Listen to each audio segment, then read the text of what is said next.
Alright, admit it, we've probably all laughed at a joke in a Pixar film that went over the heads of any kid in the room. We have to realize that some of these jokes are specifically written for adults.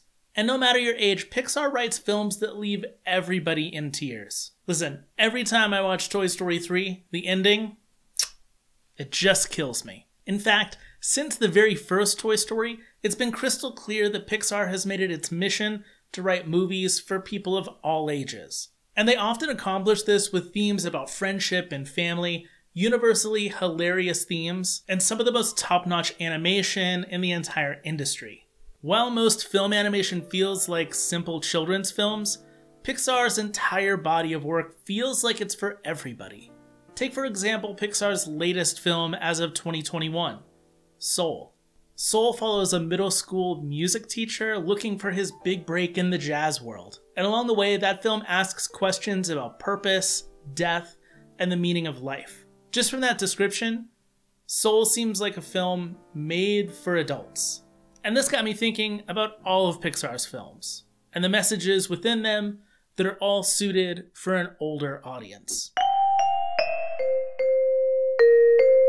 Welcome to Pixar for Adults, a brand new series here on 1901. And in this series, we'll be looking at all the times that Pixar was writing more for adults than they were for kids.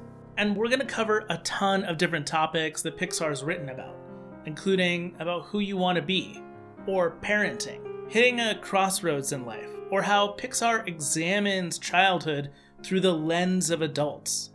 But before we deep dive into all those topics, I want to take this first video to talk about how Pixar writes all ages entertainment. Most movies are intentionally written for a specific audience. Just about any parent can tell you that no adult's opinions were taken into consideration when they wrote the Cats and Dogs movies or the Beverly Hills Chihuahua movies. And of course, any kid will tell you what they think of any film that seems like a drama.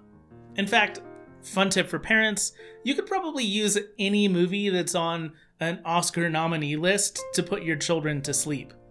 And movies that typically get made for teens either veer to be too edgy for younger audiences or a little bit too cringy for adults. It's not that often that movies even try to attempt to appease all ages. And when they do, it's not always great. If you look at a movie like the remake of Call of the Wild, you might ask yourself, who is this movie even for? It's a gentler version of the original story, so it's toned down for a younger audience, but it leaves it in this kind of limbo. Nothing illustrates this more than when you see a great and gritty Harrison Ford talking about grief and alcoholism to a clearly animated dog. It's just a moment that should be too quiet and mournful for a kid's movie. And the CGI dog just becomes weird. So what Pixar is doing is surprisingly rare. They don't just water down a more mature story or add in a couple of mature jokes for adults. Pixar is always aware that animation typically veers towards a younger audience, but they never set out to just write a kid's movie. They focus on telling good stories, with themes that resonate with anybody from any age range. Going back to the original Toy Story, we see the struggle that Woody goes through in feeling replaced. He's worried that he'll lose his role amongst his friends and family. And Buzz finds out that everything he thought he knew about himself and the world he lived in was entirely wrong. And the movie starts out with these two characters as enemies, as Woody feels like Buzz is taking his spot. And of course, Buzz has a pretty good reason as to why he thinks Woody would want him dead. I mean, he did kick him out of a window. And by the end of that film, they get past their jealousy and homicide, or would it be called homicide? Toyicide? Whatever. They get past their feelings of jealousy and become good friends. Both of these characters have their status quo rocked, and come out the other side of it as better people, or better toys. This is a fairly powerful message at any age, especially when you consider other films where an emoji has to learn to be a good little texting symbol. Sorry, Emoji Movie. What about Trolls World Tour, where we learn that rock music is just evil or something? I don't know, sometimes kids' movies can be pretty garbage. Another way that Pixar excels at ageless storytelling is by never talking down to its audience. A general rule of writing that Pixar knows very well is to assume that your audience is smart enough to not need everything spelled out for them. Most stories that are aimed at a younger audience provide simple characters with simple explanations for simple motivations. A story like Dr. Seuss's The Lorax is a simple analogy to environmentalism. Or look at Disney's Pinocchio. It is more of an all-ages classic, but it is a simple story about why lying is bad. It's pretty on the nose if I do say so myself. Like and subscribe for more of those types of jokes. But children's movies are usually based around simple, straightforward goals. There's a zany quest where they simply have to go out and do something. Or a character is just living its life until the bad guy shows up. But in a Pixar film, the ideas and messages that come across are typically driven by our main character's desires.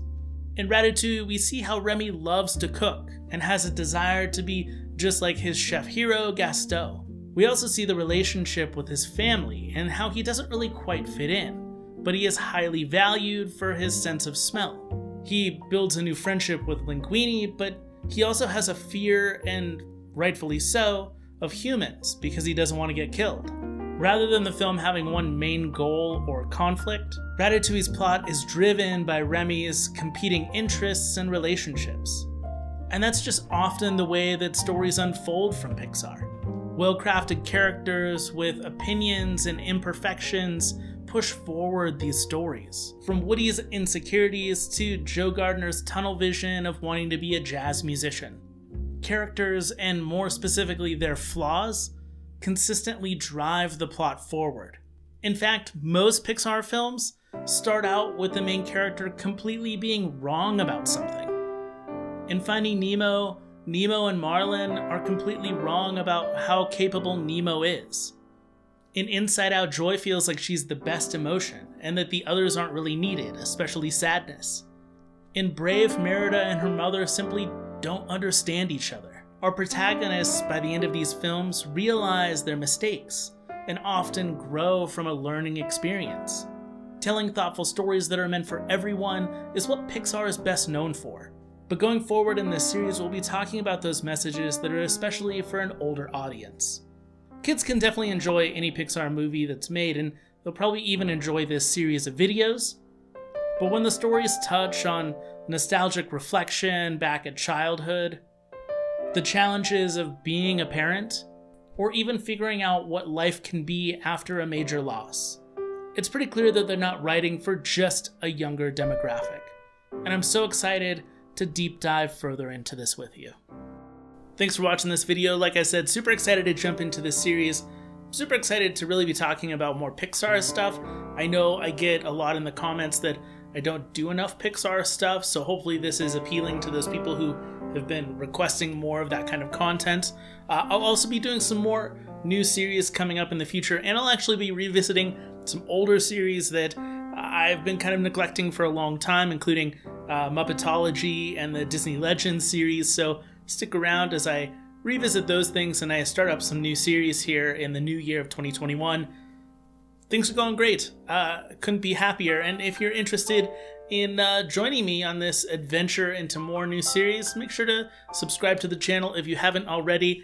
Give a thumbs up to this video, and tell me in the comments below what kind of topics you like to explore in the Pixar for Adults series. I'm really interested in hearing your thoughts, but in the meantime, thanks for watching, my friends, and as always, keep moving forward.